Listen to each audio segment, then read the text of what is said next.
ಕಲಾಜ್ಯೋತಿ ಸೇವಾ ಟ್ರಸ್ಟ್ ಇವತ್ತು ಈ ಮಕ್ಕಳ ಜೊತೆಗೆ ಬಂದಿದ್ದೀವಿ. ನೋಡಿ, ಎಲ್ಲ ಮಕ್ಕಳು ಎಷ್ಟು ಅದ್ಭುತವಾಗಿ ನನ್ನ ಜೊತೆ ಕುಂತ್ಕೊಂಡಿದ್ದಾರೆ. ಎಷ್ಟು ಚೆನ್ನಾಗಿ ಅವರು ಪಾಪ ಏನೂ ಗೊತ್ತಿಲ್ಲ ಅವಕ್ಕೆ. ಇದು ನಿಜವಾಗ್ಲೂ ಸ್ವರ್ಗ ಅಂದರೆ ಈ ಮಕ್ಕಳಿಗೆ ಇದೆ. ಮೊನ್ನೆ ಒಬ್ಬ ಸ್ವಾಮೀಜಿ ಹೇಳ್ತಾರೆ, ಸ್ವರ್ಗಕ್ಕೆ ಹೋಗ್ಬೇಕಪ್ಪ ಅಂದರೆ ಸಂಸ್ಕೃತಿ ಕಲಿಬೇಕಂತೆ ಅಂತ ಹೇಳ್ತಾರೆ. ಅದು ಇಲ್ಲ, ಏನು ಬುದ್ಧಿ ಇಲ್ಲ ಅನಿಸುತ್ತೆ ಆ ಸ್ವಾಮೀಜಿಗೆ. ಬುದ್ಧಿ ಇಲ್ಲದಿರೋದಕ್ಕೆ ಇವತ್ತು ಬುದ್ಧಿ ಇಲ್ಲದ ಥರ ಮಾತಾಡ್ತಾ ಇದ್ದಾವೆ. ಅದರಿಂದ ಇಂಥ ಸ್ವಾಮೀಜಿಗಳು ಮಾತು ಸ್ವಲ್ಪ ನಾವು ದೂರ ಇರಬೇಕು. ಇಂಥ ಸ್ವಾಮೀಜಿಗಳಿಂದ ನಾವು ದೂರ ಇರಬೇಕಾಗಿದೆ. ಇವತ್ತು ಸ್ವರ್ಗ ಈ ಮಕ್ಕಳಿಗೆ ಇದೇ ಸ್ವರ್ಗ. ಇವತ್ತು ಎಷ್ಟೋ ಜನಕ್ಕೆ ನೋಡಿ, ಮಕ್ಕಳು ಎಷ್ಟು ಚೆನ್ನಾಗಿದ್ದಾವೆ, ಎಷ್ಟು ಮುದ್ದಾಗಿದ್ದಾವೆ. ಇವರನ್ನು ಒಂದು ಸ್ವರ್ಗದಲ್ಲಿ ನೋಡ್ಕೊತ ಇದ್ದಾರಲ್ಲ. ಇಲ್ಲಿ ಡಾಕ್ಟರ್ ಮುನ್ರಾಜ್ ಅವರು ಈ ಮಕ್ಕಳಿಗೆ ಸ್ವರ್ಗ ತೋರಿಸ್ತಾ ಇದ್ದಾರೆ. ಅವ್ರು ಯಾರೋ ಹೇಳ್ತಾರೆ, ಕೆಲಸಕ್ಕೆ ಬರ್ದಿರೋ ಸ್ವಾಮೀಜಿಗಳು ಇವತ್ತೆಲ್ಲ ಕಾವಿ ತೊಟ್ಕೊಂಡು ಸ್ವಾಮೀಜಿಗಳಾಗಿ ಮಾತೆತ್ತಿರ ಏನೇನೋ ಒಟ್ಟು ಮೈಕ್ ಸಿಕ್ಕಾಗಿ ಏನೇನೋ ಒಂದು ಮಾತಾಡ್ತವೆ. ಜನಗಳಿಗೆ ಇವತ್ತು ಒಳ್ಳೆಯ ವಿಚಾರ ತಿಳಿಸ್ಕೊಡ್ಬೇಕು. ಜನಗಳಿಗೆ ಒಳ್ಳೆ ವೇದಿಕೆ ಸಿಕ್ಕಾಗ ಒಳ್ಳೆ ಸಂದೇಶ ಕೊಡಬೇಕು ಜನಗಳಿಗೆ. ಅದು ಬಿಟ್ಬಿಟ್ಟು ಯಾರನ್ನೋ 4 ಜನ ಮೆಚ್ಚಿಸೋಕ್ಕೆ ಇವತ್ತು ಇವರು ನಾನು ಸ್ವರ್ಗಕ್ಕೆ ಹೋಗಬೇಕು, ಸ್ವರ್ಗ ಯಾವನ್ನು ನೋಡಿದ್ದಾನೆ ಇದ್ರಲ್ಲಿ ತೋರಿಸ್ಲಿ ನೋಡೋಣ. ಸ್ವರ್ಗ ನಾವು ಇಲ್ಲೇ ನೋಡಬೇಕಾಗಿದೆ. ಇಲ್ಲೇ ಸ್ವರ್ಗ, ಇಲ್ಲೇ ನರಕ ಎಲ್ಲ ನಮ್ಮ ಕಣ್ಣು ಮುಂದೆನೇ ಇದೆ. ಅದು ಬಿಟ್ಬಿಟ್ಟು ನಾವು ಸಂಸ್ಕೃತ ಕಲಿದ್ರೆ ನಾನು ಸ್ವರ್ಗಕ್ಕೆ ಹೋಗ್ಬಿಡ್ತೀನಿ, ಇಲ್ಲ ನರಕಕ್ಕೆ ಹೋಗ್ಬಿಡ್ತೀನಿ, ಅವೆಲ್ಲ ಬರೀ ಸುಳ್ಳು. ಸ್ವತ್ತಾಗ ಯಾರು ಮಣ್ಣಿಗೆ ಹೋಗ್ತಾರೆ, ಇಲ್ಲ ಬೆಂಕಿಗೆ ಇಡ್ತಾರೆ. ಇವಾಗ ಬೆಂಕಿ ಸಾವಧಾನ ಇಲ್ಲ ಸುಡೋಕ್ಕೆ, ಕರೆಂಟು 2 ಸುಮ್ಮನೆ ಚುಚ್ಚು ಹಾಕಿರೋ ಟೈ ಅನ್ನಂಗೆ ಹೋಗ್ಬಿಡ್ತಾರೆ. ಆ ಮಟ್ಟಕ್ಕೆ ಇವತ್ತು ವಿಜ್ಞಾನ ಕಂಡುಹಿಡಿದಿದ್ದಾರೆ.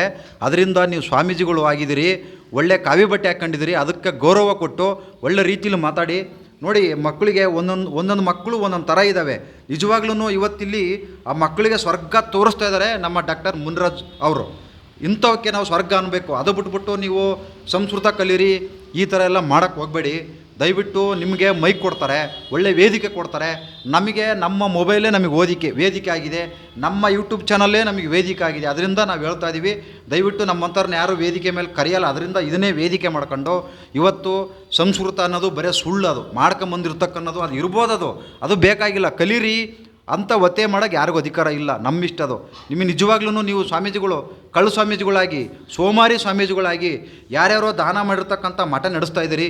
ಇವರು ಕೂಡ 4 ಜನ ದಾನ ಮಾಡಿ ಇದರಲ್ಲಿ ನಡೆಸ್ತಾ ಇದ್ದಾರೆ.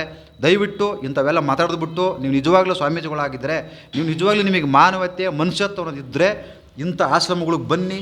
ಇಂಥ ಮಕ್ಕಳನ್ನ ನೋಡಿ ಇವರಿಗೆ ಊಟ ಹಾಕಿ, ಔಷಧಿ ಹಾಕಿ, ಒಳ್ಳೆ ನೀವು ಸ್ವಾಮೀಜಿಗಳಾಗಿ ಅಂತಂದೇಳಿ ನಮ್ಮ ಕರ್ನಾಟಕದಲ್ಲಿರ್ತಕ್ಕಂಥ ಕೆಲವು ಸ್ವಾಮೀಜಿಗಳು ಇವತ್ತು ಕೆಲವು ರಾಜಕೀಯ ನಾಯಕರಿಗೆ ಸಪೋರ್ಟ್ ಮಾಡ್ತಾಯಿದ್ದೀರಿ, ಕೆಲಸಕ್ಕೆ ಬಾರದಾರ ವ್ಯಕ್ತಿಗಳಿಗೆಲ್ಲ ಸಪೋರ್ಟ್ ಮಾಡ್ತಾರೆ. ಅದೆಲ್ಲ ಬಿಟ್ಟು ನಮ್ಮ ಕರ್ನಾಟಕದಲ್ಲಿ, ಬೆಂಗಳೂರಲ್ಲಿ ಬೇಕಾದಷ್ಟು ಜಿಲ್ಲೆಯಲ್ಲಿ ಬೇಕಾದಷ್ಟು ಆಶ್ರಮಗಳವೆ.